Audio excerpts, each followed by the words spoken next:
Excel lookup function series में हमने address function का एडवांटेज देखा, किसी दूसरे फंक्शन के साथ एसोसिएट करके उसका बेनिफिट भी उठाने की कोशिश की। अब आज के वीडियो में मैं बात करूंगा डेटा कंसोलिडेशन की। उस डेटा को कंसोलिडेट करने के लिए बहुत सारे अप्रोच हमारे पास हैं, लेकिन उस डेटा को कंसोलिडेट करने के लिए आज मैं इस एग्जांपल के जरिए एड्रेस फंक्शन को इनडायरेक्ट के साथ एसोसिएट करके डेटा को कंसोलिडेट करके दिखाना चाहता हूं। तो आगे चलते हैं वीडियो में और इस इनडायरेक्ट और एड्रेस फंक्शन का कॉम्बिनेशन सम के साथ आपके साथ।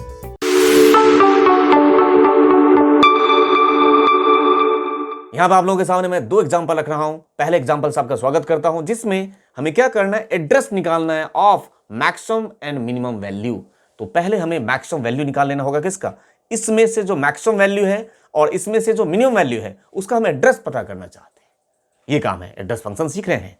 तो यहां पे आप पास कीजिए मैक्स और ये रेंज, ये आपको आता है, इसमें कुछ नया नहीं सिखा रहा हूं। उसी तरीके से इक्वल टू मिन, तो इस रेंज में जो सबसे छोटा होगा उसको दिखा दिया। अब इस मैक्सिमम और मिनिमम वैल्यू के आ जाने के बाद असली रिक्वायरमेंट ये है, उसके सेल का एड्रेस बताइए। देख के नहीं बताना है, मतलब आपको फॉर्मूला के जरिए बताना है। तो यहां पे यूज कर लेते हैं अपना फंक्शन फेवरेट, जिसका नाम है एड्रेस। पास कीजिए एड्रेस। सबसे पहले आपसे मांग रहा है रो नंबर, बट यहां रो नंबर फिक्स नहीं हो सकता है। कैसे? क्योंकि अभी अगर मैक्स वहां पे 220 आया है और यहां वैल्यू चेंज कर दूं तो 220 की जगह पे कुछ और भी हो जाएगा ना। दैट मींस वो रो नंबर फिक्स नहीं है, वो रो नंबर स्टैटिक नहीं है, वो रो नंबर डायनामिक है। और जब डायनामिक की बात आती है तो मुझे जो मैक्सिमम वैल्यू होगा सीधे उसी पे पहुंचना होगा। उसके लिए हम यहां पे पास कर देंगे मैच। तो मैच पास किया और अब आपको चाहिए उसकी लुकअप वैल्यू। लुकअप वैल्यू कौन? ये। तो इसमें जो भी अमाउंट रहेगा वो क्या बन जाएगा, lookup value, comma lookup array ले लिया, कॉमा एग्जैक्ट मैच 0। ठीक है, उसके बाद कॉमा, अब हम बात करेंगे कॉलम नंबर की। तो कॉलम नंबर में पास कर देते हैं, फंक्शन पास कर देते हैं कॉलम। तो अभी कॉलम नंबर में जो रेफरेंस में रखूं, हमें कौन से कॉलम से डेटा चाहिए होगा, हमें बी कॉलम से, मतलब सेकंड कॉलम से डेटा चाहिए होगा। तो यहां पे पास कर दीजिए बी, ब्रैकेट बंद और एंटर। देखिए तो कौन से सेल एड्रेस उठा के लेकर आया आपके लिए। और अब यही सेम फॉर्मूला अप्लाई हो जाएगा किसके लिए, मिनिमम वाले के लिए। तो इसी को कॉपी कर लेते हैं, कौन लिखे इतना दोबारा, है ना। यहां पे इसको कर दीजिए बी, है ना, ये रहा बी, और कॉलम सी की जगह भी बी, ऐसे B2 100 किसके अंदर है, B2 के अंदर है। बिल्कुल सही हो गया।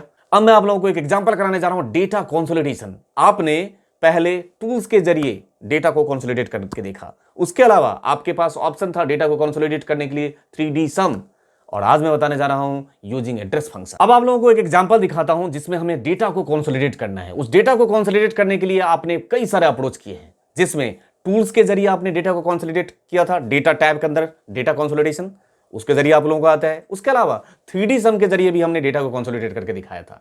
आज मैं आप लोगों को वही डेटा कंसोलिडेट किसके जरिए, एड्रेस फंक्शन को यूज करते हुए किसी और के साथ एसोसिएट करूंगा, तब करके दिखाऊंगा। देख लीजिए क्या है आपके पास, डेटा सेट पहले दिखा देता हूं। यहां पे मुझे चाहिए क्या और डेटा आपके पास कैसा है वो देखिए। आपके पास 4 जोन का डेटा है, ईस्ट, वेस्ट, साउथ और नॉर्थ। 4 जोन का डेटा है, जिसमें उनके सेल अमाउंट रखे हुए हैं, और सेल अमाउंट वेरी कर सकता है ना, सबका सेल अमाउंट अलग अलग हो सकता है, क्या है। अब यहां पे कंसोलिडेट क्या करना है वो समझिए। यहां पे हमने एक ड्रॉप डाउन बना रखा है जिसमें उन वर्कशीट के नाम रखे हुए हैं। अब यहां पे हमें चाहिए क्या, total sales done by east zone. तो ईस्ट में जितने भी हैं, जैसे कि यहां पे आउटपुट आना चाहिए 10, कहां पे, अगर ईस्ट सेलेक्ट करूं तो यहां पे आ जाए 10। इसी तरीके से वेस्ट, इसी तरीके से साउथ। ये तो क्लियर हो गया क्वेश्चन। अब इस क्वेश्चन को अटेम्प्ट कैसे करेंगे वो देखिए ध्यान से। इक्वल टू, सबसे पहले आपको करना क्या है, टोटल सेल्स, कोई भी इसमें दो राय नहीं, ठीक, सम, और सम के अंदर आपको क्या पास करना होगा वो पहले बताता हूं। क्योंकि अगर आप एड्रेस पास कर दो यहां पे, तो सम नाम का फंक्शन एड्रेस रेफरेंस को नहीं समझ पाता है, वो वैल्यू को समझता है। तो अब पहले एक काम करते हैं, उस एड्रेस फंक्शन के जरिए हम उस वैल्यू का रेफरेंस उठा लेते हैं, मतलब एड्रेस उठा लेते हैं एज अ टेक्स्ट, और उसके बाहर हम क्या पास कर देंगे जिससे वो वैल्यू में कन्वर्ट हो जाएगा, मतलब उसका वैल्यू उठा लेगा। तो वो आपको पता है। पहले काम करते हैं, एड्रेस के जरिए आप लोगों को पहले मैं वैल्यू उठा के ला देता हूं।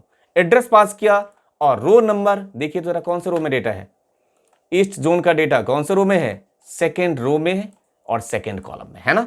तो यहां पे चले जाइए, आपके पास वो डेटा है second row, second column, comma, इसको एब्सोल्यूट रेफरेंस बना देते हैं, कोई दिक्कत नहीं है, कॉमा A1 स्टाइल, ब्रैकेट बंद। लेकिन अभी आप ध्यान से देखें, तो इसने B2 एड्रेस उठाया। सम आपका B2 को पहचान सकता है? आंसर है नो। तो एक छोटा सा काम, इस एड्रेस के बाहर पास कर दीजिए इनडायरेक्ट, कुछ जाना पहचाना नाम, और आपको ये आता है। ठीक है, इस टाइप से। लेकिन साथ के साथ अब आपको एक चीज और करना होगा। अभी तक ये जो वैल्यू है आप सीधे उस सीट पे खुद चले गए हैं, लेकिन आपने इसको अभी बताया नहीं है कि कौन से सीट से डेटा उठाना है। ठीक है, तो अब इसको सीट का रेफरेंस पास कीजिए। यहां पे जो मैं लास्ट वीडियो में सीट टेक्स्ट जैसी चीज नहीं बताया था वो अब बता रहा हूं। कॉमा पास कीजिए। अब ये देखिए तो जरा क्या मांग रहा है लास्ट, इसको बचा के रखा था, ये सीट टेक्स्ट। तो सीट टेक्स्ट में हमें कौन से सीट से डेटा चाहिए? हमें चाहिए ईस्ट सीट से, तो हम इस पे क्लिक कर देंगे। ठीक, इसको फ्रीज कर दिया जाए, ये ब्रैकेट बंद। तो अभी तो सीन बना है कहां से, ऐसे। अब बात करेंगे कहां तक। तो कहां तक में अगेन फिर क्या पास करना होगा आपको? इनडायरेक्ट। उसके अंदर क्या पास करना होगा? एड्रेस। और एड्रेस में क्या पास करेंगे वो देखिए तो जरा ध्यान से।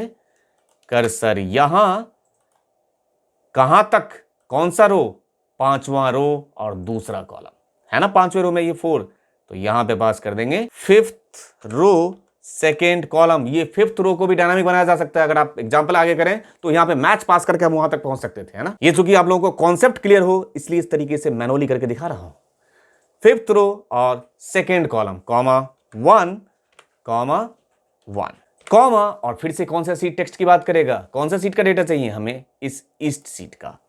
फ्रिज, ब्रैकेट बंद और एक और बंद, एक और बंद, और एंटर। क्या आउटपुट आया? 10। किस हिसाब से? ध्यान से देख लीजिए। आपने पास किया सिंपल सम।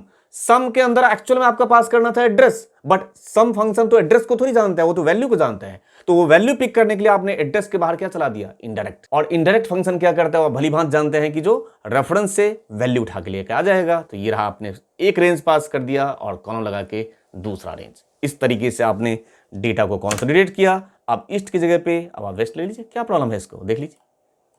और यहां चीज है देख लीजिए, ये आपने डेटा को कंसोलिडेट किया है किसके जरिए? सम, इनडायरेक्ट और एड्रेस फंक्शन को यूज करते हुए। तो उम्मीद करता हूं आप लोगों को ये डेटा कंसोलिडेशन का कॉन्सेप्ट एड्रेस, इनडायरेक्ट और सम फंक्शन को यूज करते हुए जो मैंने कराया है वो आपको कुछ हद तक, नहीं ज्यादा हद तक समझ में आया होगा। इसी बात की उम्मीद मैं हमेशा आपसे करता हूं कि आप लोगों को समझ में आना चाहिए, नहीं तो कोई भी फायदा नहीं होगा। आपका और मेरा दोनों का टाइम खराब होगा। मेहनत करना है, रेगुलर बेसिस पे प्रैक्टिस करना है, और अगर प्रैक्टिस करते रहेंगे तो मेरा ये उम्मीद जो बरकरार है आप लोगों से वो रहेगा।